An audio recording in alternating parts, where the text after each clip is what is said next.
apples. When composting, try starting off your compost with layers, as though you were building a compost sandwich. The bottom should be a carbon. In here, we are using mulch as the carbon. The next layer in this compost sandwich is going to be nitrogen. For our nitrogen, we are using horse manure.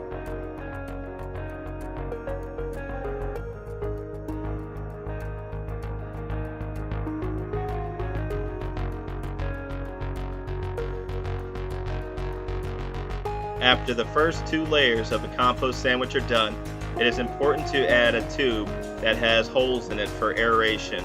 Microbes that break down the compost require air to survive and thrive. After the tube has been placed, it is time for our third layer of the compost sandwich, which is carbon, or otherwise mulch. The desired ratio of carbon to nitrogen is 30 parts carbon to 1 part nitrogen. Horse manure as a nitrogen source is already very close to this ratio, so you do not need much carbon. Or, if you decide to use more carbon, you could also add another nitrogen source. With our third layer done, it's time for our fourth layer, which is more horse manure or nitrogen.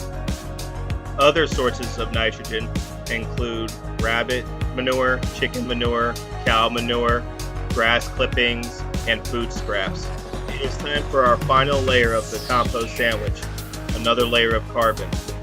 Note that you can have as many layers as you wish, but it is important to have aeration if you decide to do more. After the compost sandwich is built, it is important to moisten the compost. You want it moist, not drenched.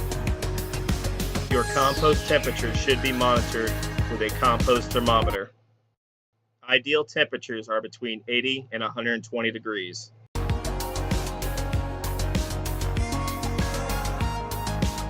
After your compost has been sitting for a week, it is time to turn it and throw it into the next bin to the right. Remember to add your aeration tube to the middle of the new pile.